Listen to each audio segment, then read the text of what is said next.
Hello, everyone, and welcome to another episode of The Breeze, Breezeway Productions, The Breeze, where we bring you the latest independent films that are currently going to be released digitally and worldwide. And today we have a film that we're excited to talk about called South of Heaven. And we have the director, Aharon Keshales, here with us today to talk about it. How are you, Aharon? Good. Thank you for having me. Right on. Thanks for coming on the show, and excited to talk about this project. You have lined up an all-star cast, including Jason Sudeikis and Evangaline, Lilly, Shea, Whigam, and Mike Coulter as well, to play in this film. And I think that's pretty stellar. A lot of them are super busy. You know, Jason obviously was just doing the Apple TV show, which just did amazing at the Emmys. Where did you find the time to put them together to so that they were able to do this film?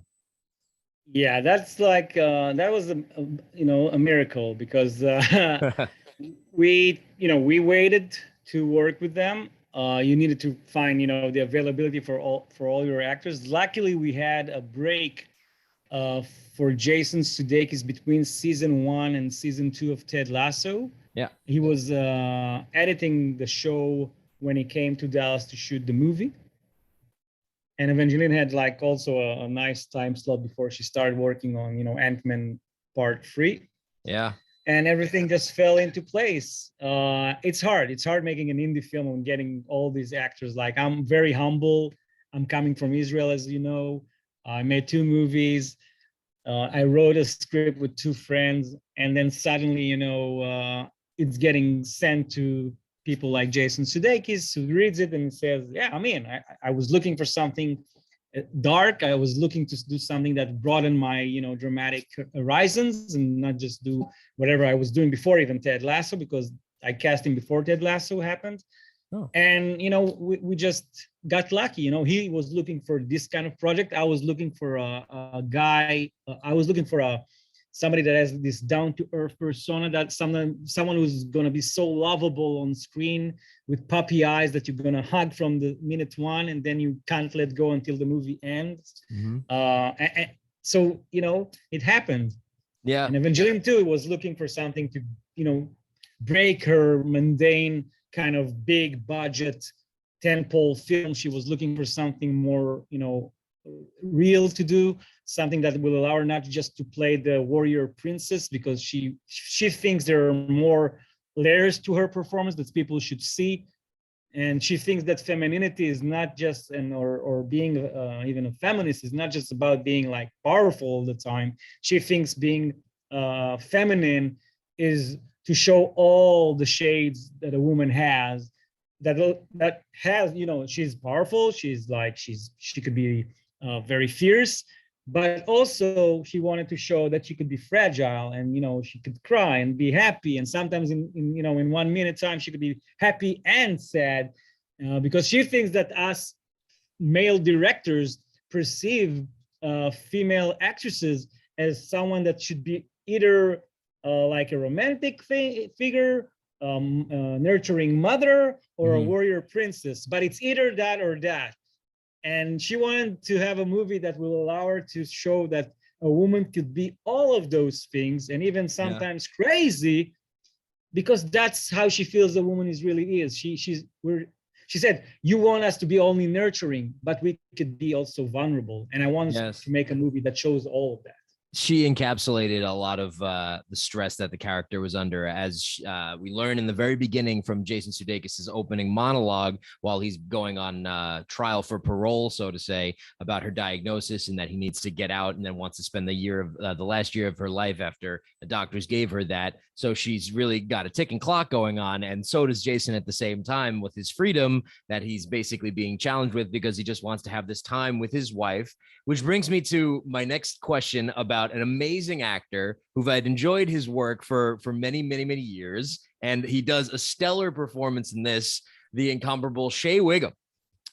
He is such a great actor, and the role that he plays is so dastardly. He's a wonderful villain, but his character comes off so raw with the way that he deals with Jason, and then the stuff that he puts him through, and then how he has the advantage over him, and then really tries him in a lot of different situations to show that Jason is very vulnerable and he's in complete control. So tell us a little about how you got Shea into the project and then how he encapsulated this role, which he was so good in playing, this dastardly parole officer.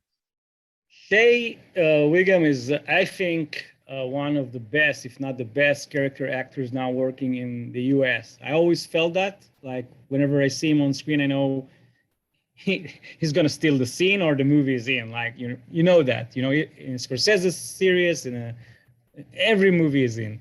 So when I wrote Schmidt, I just knew I had to look for somebody that has that Emmett Walsh quality to him when he played the villain in Blood Simple from the Coen brothers. And when I asked myself who could do those kind of movies these days, like what actors could give me a performance that will be as memorable as Emmett Walsh portrayal in that movie, I immediately thought about Shea Whigam, and I just dreamt of putting him in a hat and those Saturn suits.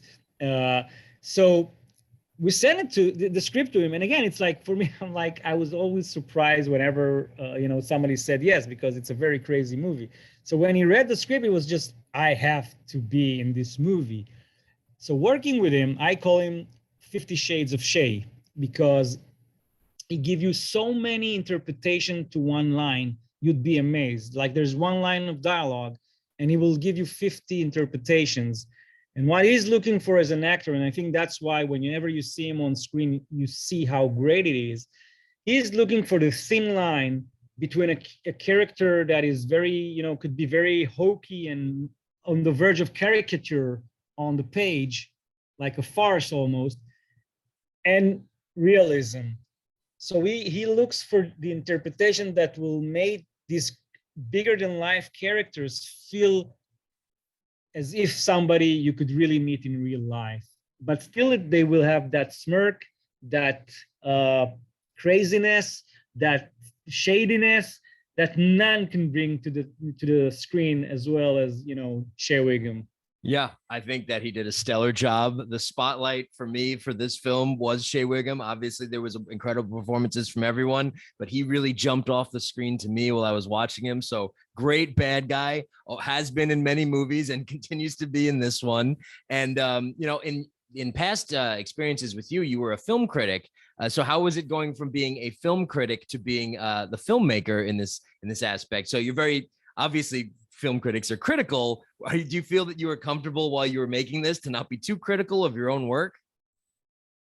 No, I think I am very critical of my own work. I think it makes you tougher than most people, because what the problem is, that you can't shut that mind, the critical mind. I'm a film critic, whenever I action, I'm a film critic. I'm editing, I'm a film critic. So I know what people think. I know what people would think. I know what other film critics would hate. I know what other critics would love. So you never can shut that noise in your head, but you just need to be you need to concentrate on what you really want to do best. And being a film critic also helps you to make decisions that are more, knowledgeable than just being, somebody who don't have that critical mind. Because like, shooting that opening scene, right? It takes guts to put a camera on an actor for 3 and something minutes and not cutting it to see the parole people that talk with Jason Sudeikis at the beginning. That's a decision. So probably it's a crazy decision, because you usually do a shot reverse shot, but as critical, so a lot of movies, you just what will be the best way to bring the audience into the perspective of. I totally understand about being critical as a film critic myself. So I want to thank you for joining me today to talk about South of Heaven. I very much enjoyed the film, and I want to congratulate you on pulling together an all-star cast to make an exciting drama with Jason Sudeikis and Shea Whigam and Evangaline Lilly and Mike Coulter as well.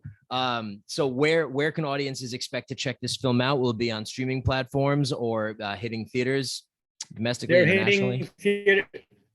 Yeah, it's first domestically in the US. Later on, it'll be globally. So it's going to be in selected theaters starting this Friday, tomorrow, and on VOD. Beautiful. Well, we are excited to showcase this film on our platforms. And Aharon Keshales, I want to thank you for stopping in to talk with me today about South of Heaven, and appreciate you taking the time to speak with Breezeway Productions about South of Heaven, starring a wonderful cast. And we wish you the best of luck on this film's success. Thank you so much for having me.